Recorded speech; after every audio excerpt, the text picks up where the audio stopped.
Good news is your dates are here. What's the bad news? They're dead. Oh, you're so cool, Brewster! Everybody's a suspect! Hey, Ted, where the hell's Corkscrew?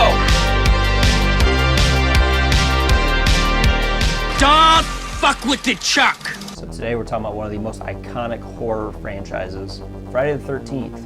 One of my favorites, probably in my top 3, maybe top 5 franchises as a whole, but directed by Sean S. Cunningham. The music was by Harry Manfredini. The special effects was by Tom Savini, the legendary Tom Savini. The movie starts off at Camp Crystal Lake back in 1958, and we get to see a couple of these counselors, and they're off singing their church songs, and then a couple sneaks away to have sex. We get a POV shot of the killer, and I thought that this was a brilliant move, is keeping the identity of the killer a secret to the very end. The couple that sneaks off, they end up getting killed, and it's present day, Friday the 13th, 1980. They're reopening the camp.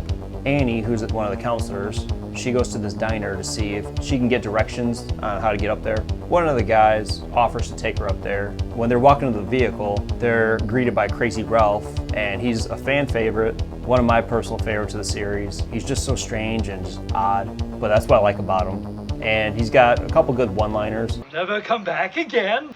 It's got a death curse. They're on their way up to Camp Crystal Lake, and we're greeted by the rest of the counselors. Kevin Bacon's probably the biggest name out of all of them. Their leader, Steve Christie, we see him kind of fixing up the camp a little bit. Steve goes into town. He says he'll be back later, but if Annie shows up, put her in the kitchen, get her to start working, because that was her job role. The guy that took Annie, he took her to town, and then she's still walking, and a Jeep swings by and picks her up. It takes her past Crystal Lake, and she's starting to get worried, and she jumps out of the vehicle. There's a big chase scene through the forest. We get to see her ultimately die.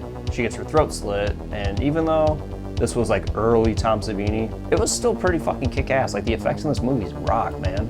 The counselors all went out for a swim. Ned pulls a prank on him, acting like he's drowning, so they all go out and try to save him.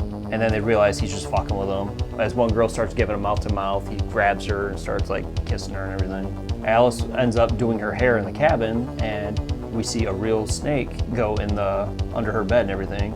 All the counselors come in and they all kind of try and get the snake. One guy has a machete and actually chopped the snake up, and it was a real snake.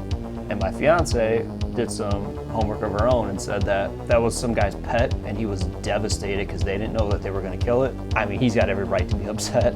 A cop on a motorcycle pulls up to the camp, and all the counselors come out, and it's just a typical movie cop acting like he's just tough shit. He's saying that he's looking for Crazy Ralph, and they don't know who Crazy Ralph is or what he looks like or anything like that. So he ends up getting called back to the station, so he takes off. And as they go inside, Crazy Ralph pops out of the pantry and gives his famous, You're doomed if you stay here. This place is cursed. It's got a death curse. You're all doomed. Ned is out walking around by the lake, and he sees somebody go into a cabin, so he goes to follow. Sadly, that's the last time we see him because his death is off screen, but it is what it is. Storm's coming in, and Jack and Marcy, they go to their cabin. They're getting ready to have sex. You can never have sex. The other counselors end up playing Strip Monopoly, which I've never played, but that sounds oddly fun. And after they get a good old-fashioned romp in the sack, Marcy ends up going to the bathroom. Jack's laying on his back. It's the bottom part of a bunk bed. So it was the cabin that Ned went into. Even though his death was off screen, they put his body on the top bunk, and the blood's dripping through, and it's the most iconic scene in this movie. The blood's dripping on his forehead. He gets an arrow through his throat, and blood spraying everywhere. Even though his face and his neck are 2 different tones, you still gotta love it. It's good old cheesy fucking horror. So Marcy goes to the bathroom, and when she's in there cleaning up, she hears kind of like a noise. She goes out and looks, and she gets killed with an axe to the fucking face. Like I said, Tom Savini's work, awesome. If you're a fan of it, great. If you're not, I don't know what to tell you. In the middle of like them playing Strip Monopoly, Brenda realizes that her cabin windows are open, so she has to end up quitting the game, and she ends up running home, and we get to see where Steve went. He went to a diner. He's getting ready to like ring out. We get to see the waitress like oddly flirt with him. And it's kind of like how like your grandma would like flirt with a young person and just, oh, take me out for a night on the town, and just I don't know.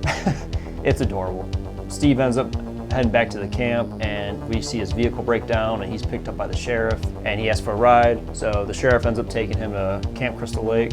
Brenda's going to bed, and she keeps faintly hearing a little girl like cry out for help. She goes outside to investigate, and she's going through the archery range, and the killer turns on all the floodlights, so she's kind of blinded for a minute, and then it cuts over to Alice and Bill talking about the storm. Alice ends up leaving to go find Brenda. Bill and Alice, they both find a bloody axe in her bed, so they start like looking for all the other counselors, and they can't find anyone. Bill and Alice, they end up breaking into the office. They try looking for anything, and they end up trying to get their phone, and the camera pans out and sees, like, follows the phone wire and sees that it got snipped. Their vehicle won't start, cutting off all the communications, you know, like, you'd start freaking out. That's where I think Friday the 13th, not only is it my favorite, like, setting, is like a camp, it's just like the perfect summer slasher setting. The atmosphere in the movie is awesome, probably one of the strongest points of the movie. That and the impact that it had on the horror genre as a whole. The sheriff that ended up picking up Steve, he ends up getting a dispatch call and says that there's an emergency. So he ends up dropping Steve off right down the street from the camp. As he's walking up to the camp, he's greeted by somebody with a very fucking bright flashlight, just blinding him. He walks up and he ends up getting stuck in the stomach. That's obviously the end of old Steve there. Alice dozes off on the couch. Bill goes out to fix the generator since it stopped raining. Alice wakes up and makes some hot tea. She ends up like wandering outside trying to find Bill. She goes to a cabin and she closes the door and sees that he's pinned to the door, just full of arrows. And if you pay attention, like you can see his like eyes squinting to stay shut. I don't know, it's just bad acting. Alice ends up running back to her cabin. She starts barricading herself in. Like all she had to do was just tie the rope around the handle, but she starts like piling a bunch of chairs and everything in front of it, which is a little strange, but it was the 80s. Yeah, so she ends up like barricading herself in, and Brenda, she gets thrown through the window with like a rope around her neck. Her face is covered in blood, but you can still see her face moving and like her like squirming around a little bit. And like I said, it's just bad acting. A woman named Mrs. Voorhees shows up and says that she's a friend of the Christies. Alice pretty much tells her like, we gotta leave, like everyone is dead. She just goes, I'm not afraid, and then takes off. She goes in there and Betsy Palmer does probably one of the worst acting in this movie. She's like leaning against a wall, like pounding on it, saying they never should have opened this camp again. She starts explaining why they got shut down in the first place because of the fires and the 2 murders that happened there. And she talked about a boy named Jason who drowned. We find out that it's her son, and they have some very odd like telepathic thing going on where he's like, kill her, mommy. Kill her. She starts like responding to it. It happens a couple times, it's very odd. She ends up trying to attack Alice. Alice gets the best of her, not once, not twice, but 3 different times. After the 3rd knockout, she ends up running away and she picks up the machete that she was attacking her with, runs over to Mrs. Voorhees, which is the VHS rewind moment. Literally just cuts her head off, clean as dandelion heads. Kills Mrs. Voorhees, cuts her head off. She gets in a canoe and just goes down the lake. She's like sitting there like playing with the water. Just do-do-do-do-do. Probably one of the most iconic ending in horror movie history is she has a dream that Jason comes out of the water and grabs her and tips her over into the water. She wakes up and she's being kind of like interrogated by the cops. She's asking about if they found the boy. The cop goes, we never found the little boy. She does like some really cringy acting. Then he's still there.